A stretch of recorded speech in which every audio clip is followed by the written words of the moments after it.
Pak Gubernur harusnya turun ke Mentawai. Pariwisata Sumatera Barat harus menciptakan pariwisata yang berkualitas.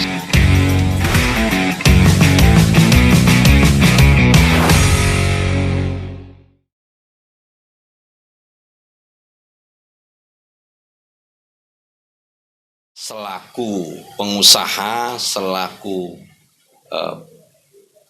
tidak hanya pengamat di sektor pariwisata, bahkan Pak Asnawi sendiri sudah berkecimpung di dunia kebersihan cukup lama gitu ya.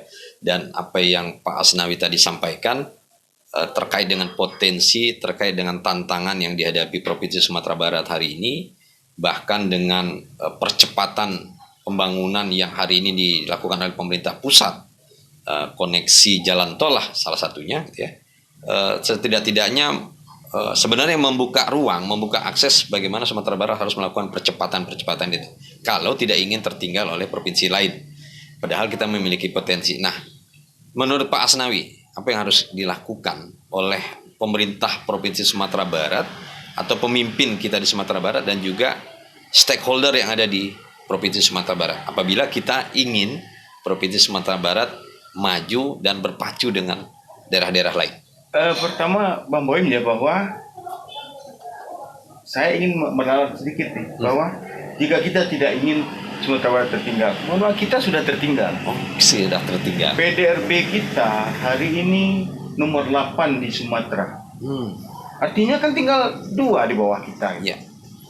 Sehingga ini sudah tertinggal. Sudah tertinggal. Kalau kita lihat infrastruktur, kita sudah tertinggal. Kalah jauh. Ya. Menurut saya saya ingin infokan kawan-kawan semua di pedesaan bahwa menurut Menteri Kehutanan dan Lingkungan Hidup, hutan di Sumbar itu 2,28 juta hektar. 2023 itu tinggal 1,7. Tahun 2022 itu berkurang 27.000 hektar. Artinya terus terjadi pengurangan hutan. Padahal kita itu, petani kita itu di desa. Ya. Pemerintah Sumatera Barat punya program tentang masyarakat hutan desa. Potensi hutan itu dengan sebesar yang 1,7, sementara Menteri Kehutanan 2,28, ini juga harus dimaksimalkan. Nah, ketika memaksimalkan itu, bagaimana potensi di hutan bisa dimanfaatkan oleh petani. Nah, hak pengelolaan hutan rakyat itu memang harus diatur jelas. Nah, kejadian kemarin kita sudah lihat bagaimana terjadi kasus air bangis yang tentu saja sinkronisasi antara kebijakan nasional, kebijakan daerah, kebijakan kabupaten kota dan rakyat itu yang kurang pas. Sehingga terjadilah gejolak ini. Dan mudah-mudahan kepemimpinan kita ke depan mampu mengatur ini. Sehingga dengan demikian potensi hutan, potensi ekonomi Sumatera Barat bisa dimanfaatkan oleh masyarakat pedesaan. Potensi hutan kita itu besar. Hutan ini bisa jadi penghasil hasil pertanian yang luar biasa. ASI juga bisa menghasilkan barang tambang dan lain sebagainya apabila izinnya diurus dengan baik. Ada madu, ada segala macam ada di situ. Dan itu dimanfaatkan oleh petani. Ini yang selama ini dengan program pemerintah sudah ada, namun belum maksimal. Nah, lalu bagaimana caranya? Kembali lagi bahwa potensi Sumatera Barat itu pertanian.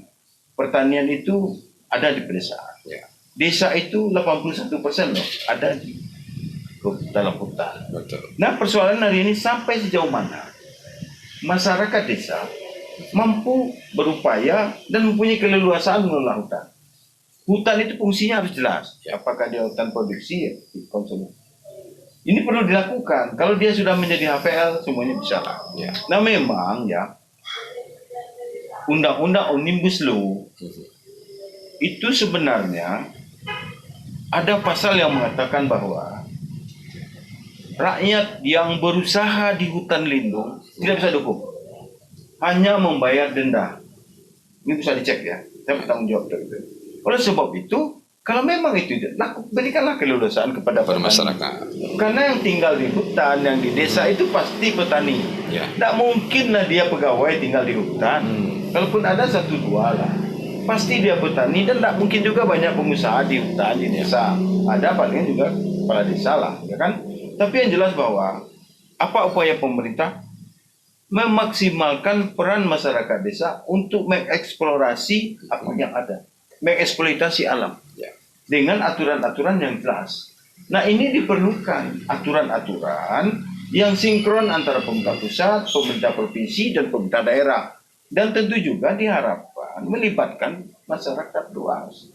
Sehingga dengan demikian ada sebuah program yang sinkron dan tidak menimbulkan konflik-konflik, tidak menimbulkan image-image yang macam-macam akibat dari tidak sinkron itu. Lalu apa potensi sumber? Sumber ini ya potensinya besar. Perikanan kita belum tergarap dengan maksimal. Kita punya Mentawai yang masih provinsi Sumbar ya. Kita tak pernah memikirkan juga tentang bagaimana Mentawai. Mentawai itu dapat turis surfing itu 10.000 per tahun. Itu besar spending money-nya. Nah, ini harus dimaksimalkan oleh Pemda Sumatera Barat dan Pemda Mentawai untuk kesejahteraan masyarakatnya. Di Mentawai hari ini kita boleh lihat, Pak Gubernur harusnya turun ke Mentawai. Pak Wagub ini turun ke Mentawai, lihat gimana masyarakat. Ada yang kapalnya sampai 2 hari baru sampai dari Sikakap ke Padang, 2 hari karena ombak besar dan lain sebagainya. Kadang-kadang seperti hari ini. Hari ini jauh berangkat, ombak besar dan jadi berangkat dan lain sebagainya. Artinya apa? Bahwa kita tidak melihat potensi yang ada dan pembangunan itu mohon maaf belum merata. Untuk itulah maka saya berharap dari pertemuan ini ditangkap oleh para pengambil kebijakan bahwa kita akan makin tertinggal apabila tidak memikirkan Sumatera Barat secara komprehensif, tidak memikirkan bagaimana antara rakyat dengan pemerintah, rakyat dengan pengusaha, UMKM dengan perbankan, pengusaha dengan perbankan, dan pemerintah dengan pusat, pemerintah daerah dan pusat. Oleh sebab itu maka anggaran yang kecil ini perlu dijemput, perlu di di lobby pemerintah pusat melalui banyak orang anggota dewan. Tak ada semuanya. Ini harus digunakan. Sampai hari ini, mohon maaf, pemerintahan Sumatera Barat hari ini kan berbeda ya, berada di luar pemerintahan karena PKS kan tidak mendukung pemerintahan yang hari ini ada, sehingga tentu secara politik dengan tanda kutip bahwa kita tentu agak di nomor sekian kan. Tetapi kita juga harus bisa melihat bagaimana pemimpin bisa melakukan pendekatan-pendekatan. Saya contohkan, Pak Zulkifli Mansah, Gubernur NTB, itu kan Gubernur PKS. Tetapi ada persoalan dengan enggak, Mandalika jalan, bisa. Event besar-besar dilakukan situ, pembangunan NTB bagus, kenapa Sumatera Barat? Nah ini juga tergantung leadernya dan tentu jajaran-jajarannya. Maka menurut saya bahwa Sumatera Barat dengan potensi pariwisata yang besar harus lebih mengembangkan sektor pariwisata ini, tentu dengan apa yang menjadi dasar dari pariwisata. Pariwisata ini tidak bisa ngomong, tidak bisa lepas apapun ilmunya, dia tidak bisa lepas dari akses, atraksi, amenitas, tidak bisa lepas. Jangan bicara macam-macam sebelum ini beres. Pengembangan produksi, atraksi, itu perlu dikembangkan. Nah sekarang Sumatera Barat akan kemana? Nah saya setuju ya bahwa Sumatera Barat fokus kepada wisatawan domestik. Namun persoalan hari ini yang muncul soal pariwisata sehingga Sumbar tidak berkembang. Bagaimana orang dari Surabaya, dari Jogja mau ke Padang jika ongkos pesawatnya mahal? Oke, tantangan juga. Itu tantangan, itu berarti kan aksesibilitas ya. Nah, bagaimana caranya? Nah, pemerintah pusat pun juga harus buka mata nih hari ini kalau ini ditonton oleh Menteri Pariwisata bahwa ratusan ribu bahkan jutaan rakyat Indonesia yang ke seberang ke Thailand, Singapura, Malaysia karena tiket murah, aksesnya mudah. Kenapa orang bisa kita enggak? Ini persoalan. Ke Malaysia bisa 1 juta kalau bagi Jakarta 2,2, 2,4. Ini persoalan. Oleh sebab ini kelemahan-kelemahan ini yang harus kita garap bersama, kita kembangkan bersama. Sumatera Barat jika ingin maju maka harus berdiri di kakinya atas potensi yang ada. saya bukan menafikan bahwa pertumbuhan beberapa objek yang dikembangkan oleh kawan-kawan penggiat pariwisata cukup menarik minat pariwisata, tapi domestik. Nah, domestik itu, mohon maaf ya, spendingnya rendah, length of stay-nya pendek. Sementara pariwisata itu selalu berbicara spending dan length of stay. Kalau misalnya dia di Kemande, minum kopi, makan durian, tidak tidur di Mande, tidak berapa yang masuk. dampaknya tidak berapa untuk Mande. Ada bukan ada, pergerakannya ada, bukan kita ada, tapi tidak maksimal.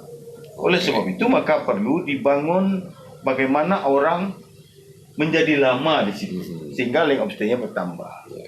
Yang kedua, harus banyak produk-produk UMKM dan lain sebagainya yang bisa dibeli sehingga spendingnya naik. Nah, untuk itulah maka saya katakan pariwisata Sumatera Barat harus menciptakan pariwisata yang berkualitas. Kalau kita berbicara pariwisata yang massal sifatnya, kita sudah mencapai itu. Saya bergerak di ini sudah 20 tahun lebih. Kalau pemasalan sudah kita capai. Tapi bagaimana pariwisata Sumatera Barat itu berkualitas, ini belum. Sehingga akhirnya spendingnya rendah. Penelitian UI terakhir terhadap wisnus yang datang, khususnya yang dari Sumatera ya, pembelanjaannya, spendingnya hanya sekitar 253.000. Nah, inilah yang menurut saya tantangan bagi kita bersama ke depan. Dan saya berharap bahwa mudah-mudahan tahun depan ekonomi yang terus membaik, akselerasi dan percepatan dari pembangunan jalan tol misalnya ya, ini akan mendorong kita. Nah, kita cobalah sekarang, mohon maaf, Bengkulu punya kita. Nah, ini kan juga perlu diungkapkan ke masyarakat bahwa kita harus mendorong juga pemerintah. Pemerintah juga harus mengerti rakyat. Jadi jangan hanya sepihak pemerintah. Lalu misalnya mohon maaf, pembebasan lahan dibayar hanya misalnya 40.000, 50.000 gitu kan. Itu kan juga sebenarnya tidak baik ya. Tapi memang sudah diputuskan seperti itu, masyarakat tidak mau terima kalau hanya 40.000, 50.000 ganti tanah kan. Namun inilah dinamika Sumatera Barat. Dan kita tidak boleh diam. Pemerintah juga harus mencoba melakukan pendekatan-pendekatan. Nah, pendekatan-pendekatan itu jangan hanya selalu berbicara dari sisi politik. Dari sisi tata laksana perpolitikan dengan sistem pemilihan langsung hari ini. Kita harus berbicara juga tentang bagaimana anak kemenakan. Kita berbicara juga tentang bagaimana dunia usaha dikembangkan. Kalau berbicara kepentingan politik, nah ini yang susah. Program-program tidak jalan karena kalau Abu Kare, kok tidak dipilih orang. Menarik nih Pak Asnawi. Nah, apa yang disampaikan tadi, cuma nanti kita akan explore lebih jauh bagaimana menjemput asa yang tertinggal tadi. Kalau kita Sumatera Barat tidak ingin jauh tertinggal karena memang sudah tertinggal. Nah, kita akan coba perbincangkan itu lebih jauh pada segmen berikut. Bagaimana rencana Pak Asnawi ke depan? Jiwa saya berontak ketika semua diam melihat kondisi yang ada.